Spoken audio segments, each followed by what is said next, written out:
అబ్బా! వారం రోజుల నుండి వెయిట్ చేస్తున్నాను. మొత్తానికి వచ్చేసింది. ఇక నా పళ్ళు యాడ్స్లో లాగా తలతలా మెరిసిపోవలసిందే. సుమతి సోఫాలో కూర్చుని ఆ పార్సెల్ను ఓపెన్ చేస్తుంది. లోపల నుండి ఒక అత్యాధునికమైన ఎలక్ట్రిక్ టూత్ బ్రష్ బయటకు తీస్తుంది. అది నీలిరంగులో మెరుస్తూ వింతగా ఉంటుంది. వావ్! చూస్తేనే ఎంత స్టైలిష్గా ఉందో. దీని స్విచ్ ఆన్ చేస్తే చాలు, అదే పళ్ళు తోమేస్తుంది. మనమేం కష్టపడక్కర్లేదు. సుమతి బ్రష్ను టెస్ట్ చేయడానికి బటన్ నొక్కగానే అది వైబ్రేట్ అవుతుంది. సరిగ్గా అదే సమయంలో బ్యాక్గ్రౌండ్లో గాలి బలంగా వీస్తుంది. కిటికీలు కొట్టుకుంటాయి. గోడలో ఉన్న రాజమ్మ ఫోటో వెనక నుండి పొగలాగా రాజమ్మ దెయ్యం బయటకు వస్తుంది.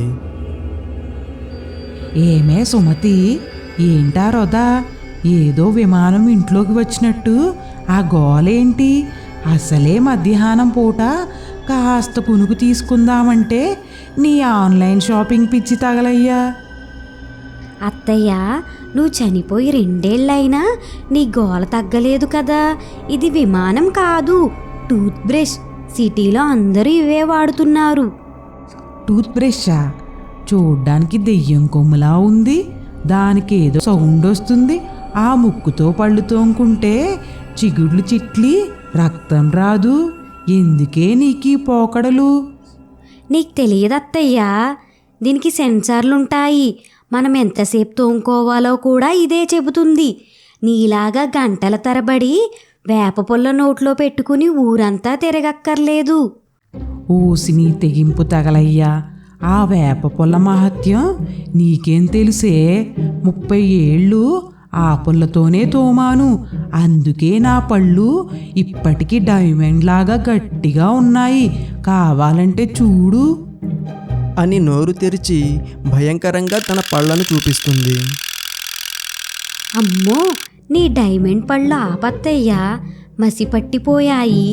అందుకే నీకోసం కూడా ఒకటి ఆర్డర్ చేద్దామనుకున్నా. కానీ నువ్వు దెయ్యానివి కదా, నీకెందుకులే అని ఊరుకున్నా. నాకు ఈ ప్లాస్టిక్ ముక్కలు అక్కర్లేదు. అయినా ఇది ఎలా పనిచేస్తుందో నేను చూడాలి. దాన్నిటివ్వు. రాజమ్మ బ్రష్ను లాక్కోవడానికి చెయ్యి చాపుతుంది. కానీ సుమతి దాన్ని దాచిపెట్టి బాత్రూమ్ వైపు పరిగెత్తుతుంది. రాజమ్మ వెటకారంగా నవ్వుతూ, చూద్దాం ఆ యంత్రం నీ పళ్ళు తోముతుందో లేక నిన్నే తోమేస్తుందో చూస్తాను కదా. సుమతి బ్రష్ను బాత్రూంలో పెట్టి బయటకు వెళ్తుంది. రాజమ్మ గోడలోంచి నెమ్మదిగా తల బయటకు పెట్టి చూస్తుంది. దీని అతి తెలివి తగలయ్యా. ఆ చిన్న మొక్క నోట్లో పెట్టుకుంటే పళ్ళు మెరిసిపోతాయా? ఒక్కసారి దీన్ని టచ్ చేస్తే ఏమవుతుందో చూద్దాం. ఆమె బ్రష్ను తాకగానే ఒక చిన్నపాటి మెరుపు వస్తుంది. ఓరి దీని దొంపతెగా, షాక్ కొడుతుంది. నాలోని పవర్ అంతా లాగేసుకుంటుంది బాబోయ్. బ్రష్ నీలిరంగు నుండి ఎర్రగా మారి చిన్నగా గాలిలో వణకడం మొదలవుతుంది. రాజమ్మ భయపడి వెనక్కి తగ్గి మాయమవుతుంది.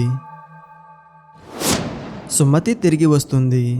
బ్రష్ వైపు చేయి చాపగానే బ్రష్ తనంతట తానుగా ఒక అడుగు వెనక్కి జరుగుతుంది. సుమతి ఆశ్చర్యపోతుంది. ఏంటిది? దీనికి సెన్సార్లే కాదు, కాళ్ళు కూడా వచ్చినట్టున్నాయి. ఇటురా. సుమతి బ్రష్ను పట్టుకుని స్విచ్ ఆన్ చేస్తుంది. బ్రష్ విపరీతంగా వైబ్రేట్ అవుతూ సుమతి చేతిని గాల్లోకి లాగుతుంది. సుమతి చేతిని బ్రష్ వదలదు. అమ్మో, ఇదేంటి? నన్ను ఇల్లంతా లాక్కెళ్తుంది. ఆపు ఆపు. బ్రష్ సుమతిని బాత్రూమ్ గోడలకి అద్దాలకి తగిలేలా లాగుతుంది. సుమతి బాత్రూమ్ నుంచి బయటపడాలని చూస్తుంటే బ్రష్ మాత్రం ఆమెను లోపలికి లాగుతూ ఉంటుంది. బ్రష్ ఇప్పుడు సుమతి నోట్లోకి దానంతట అదే వెళ్ళిపోతుంది. సుమతి కళ్ళు పెద్దవి చేసి అరుస్తుంది. రాజమ్మ మళ్ళీ ప్రత్యక్షమవుతుంది. సుమతి పరిస్థితిని చూసి కడుపుబ్బా నవ్వుకుంటుంది. చూసారా కోడలు కొత్త టెక్నాలజీ. పళ్ళు తోముకోవడం అంటే యుద్ధం చేయడం అనుకున్నావా ఏంటి? నీ బ్రష్ నీకు డాన్స్ నేర్పిస్తుంది సుమతి. అత్తయ్య నవ్వకు, ఇది ఆపడం ఎలాగో చెప్పు, చచ్చిపోతున్నాను. నాకేం తెలుసే, నీ సెన్సార్ బ్రష్కి దెయ్యం ఛార్జింగ్ ఎక్కింది. అది తృప్తి తీరేదాకా నిన్ను వదలదు. అటు ఇటు ఊగు, కాస్త ఒళ్ళు తగ్గుతుంది. బ్రష్ సుమతిని గాలిలోకి ఎత్తి కింద పడేస్తుంది. రాత్రి సమయం. సుమతి బాత్రూంలో జరిగిన గొడవ మర్చిపోయి హాయిగా నిద్రపోతూ ఉంటుంది. బాత్రూంలో ఉన్న బ్రష్ తనంతట తానుగా ఎర్రటి కాంతితో వెలుగుతూ గాలిలోకి తేలుతుంది. బ్రష్ నుండి మెల్లగా ఒక వింతైన శబ్దం వస్తూ ఉంటుంది. అది గాలిలో పాములా కదులుతూ సుమతి బెడ్రూమ్లోకి వస్తుంది. సుమతి గాఢ నిద్రలో ఉండగా బ్రష్ ఆమె పెదవుల దగ్గరకు వచ్చి ఆగిపోతుంది. అది సుమతి ముక్కు మీద వాలగానే ఆమె తుమ్ముతుంది. అత్తయ్య ఆగు, ఈ ఈగని తోలు. రాజమ్మ గాలిలో తేలుతూ ప్రత్యక్షమవుతుంది. ఇది ఈగ కాదు సుమతి, నీ పళ్ళ మీద పగబట్టిన పులి. సుమతి కళ్ళు తెరిచి గాలిలో ఉన్న బ్రష్ను చూసి గట్టిగా అరుస్తుంది. ఆమె బెడ్ మీద నుంచి లేచి కిచెన్ వైపు పరిగెత్తుతుంది. బ్రష్ ఆమెను వేగంగా వెంటాడుతుంది. సుమతి కిచెన్లోకి వెళ్ళి తలుపు వేస్తుంది. కానీ బ్రష్ తలుపు కన్నం నుండి సన్నగా మారి లోపలికి వచ్చేస్తుంది. అమ్మో, ఇది బ్రష్షా లేక షేప్ మార్చే దెయ్యమా? అత్తయ్య కాపాడు, నీ కాళ్ళు పట్టుకుంటా. కావాలంటే నీకు కూడా కొత్త బ్రష్ కొనిస్తా. నాకవేమీ వద్దు గాని నా వేప పుల్లని చూసి హేళన చేస్తావా? ఇప్పుడు ఈ యంత్రం నీ నోరు ముయిస్తుంది చూడు. సుమతి ఇల్లంతా పరుగులు పెడుతుంటే రాజమ్మ నవ్వుకుంటూ ఉంటుంది. సుమతి కింద పడుతుంది. బ్రష్ సరిగ్గా ఆమె నోటి దగ్గరకు వచ్చి ఆగుతుంది. కిచెన్ నుండి పారిపోయి వచ్చిన సుమతి డ్రెస్సింగ్ టేబుల్ దగ్గర ఆగిపోతుంది. బ్రష్ గాలిలో ఆమెను చుట్టుముడుతుంది.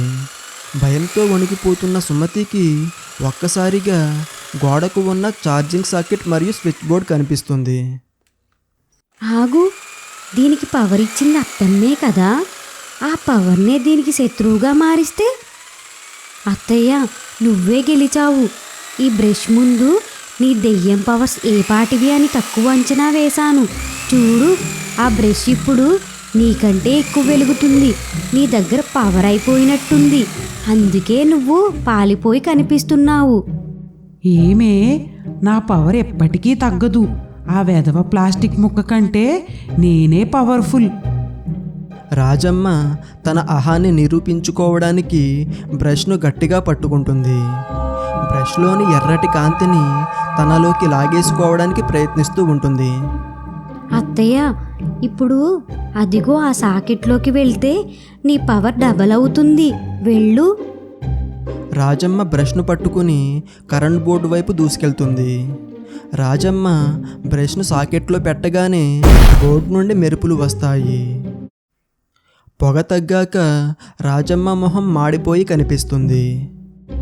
ఒసే సుమతి, నీ టెక్నాలజీ తగలయ్యా, దెయ్యమయ్యా కూడా నాకు ప్రశాంతత లేకుండా చేస్తున్నావు కదే. నీ బ్రష్ వద్దు, నీ పేస్ట్ వద్దు. రేపటి నుండి నేను పాతకాలపు కట్టె పొయ్యిలో బొగ్గుతోనే తోముకుంటా. అమ్మాయ వదిలిందిరా బాబు. నా బ్రష్ పోయినా పర్లేదు, నా పళ్ళు క్షేమంగా ఉన్నాయి. సుమతి ఊపిరి పీల్చుకుని అద్దం వైపు చూస్తుంది. కానీ అద్దంలో ఆమె పళ్ళు రాజమ్మ పళ్ళలాగే పచ్చగా మారిపోయి ఉంటాయి. ఇప్పుడు మన ఇద్దరి పళ్ళు ఒకటే కోడలా. ఈ స్టోరీ కనుక మీకు నచ్చినట్లయితే వెంటనే లైక్ చేయండి. మీ అభిప్రాయాన్ని కామెంట్ రూపంలో తెలియచేయండి. ఇటువంటి మరిన్ని స్టోరీస్ కోసం మా ఛానల్ని ఇప్పుడే సబ్స్క్రైబ్ చేయండి. Thanks for watching.